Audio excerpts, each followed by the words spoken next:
இப்போ எங்கம்மா போகிறது? தெரியலண்ணா, எங்க போறதுன்னு. நம்ம எல்லாரோட லைஃப்லையும் ஏமாத்துறவங்களும் இருப்பாங்க, ஏமாறவங்களும் இருப்பாங்க.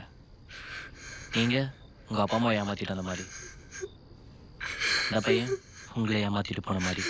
ஆனால் நம்ம என்னதான் ஏமாத்தினாலும் நம்மளை நல்லா புரிஞ்சுக்கிறது நம்ம அம்மா அப்பா மட்டும்தானம்மா. அவங்களும் என்ன புரிஞ்சுக்க மாட்டாங்கண்ணா. ஏன், என்னாச்சுமா? எனக்கு படிக்கணும்னு ஆசைண்ணா. படிச்சதெல்லாம் போதும், கல்யாணம் பண்ணிக்கோன்னு வீட்டுல மாப்பிள்ளை பார்த்துட்டாங்கண்ணா.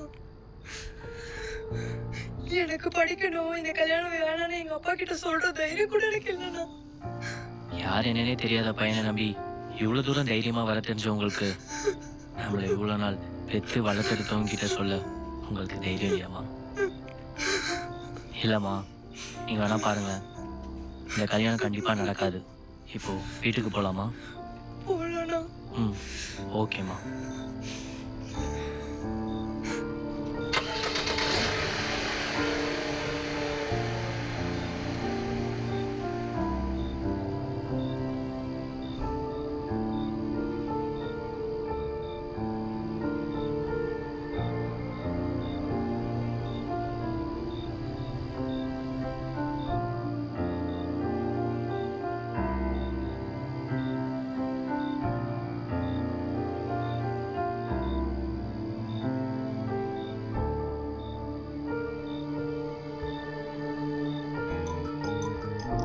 அம்மா, ஃபோட்டோ பார்த்தம்மா, எனக்கும் அந்த பொண்ணு பிடிச்சிருக்கு.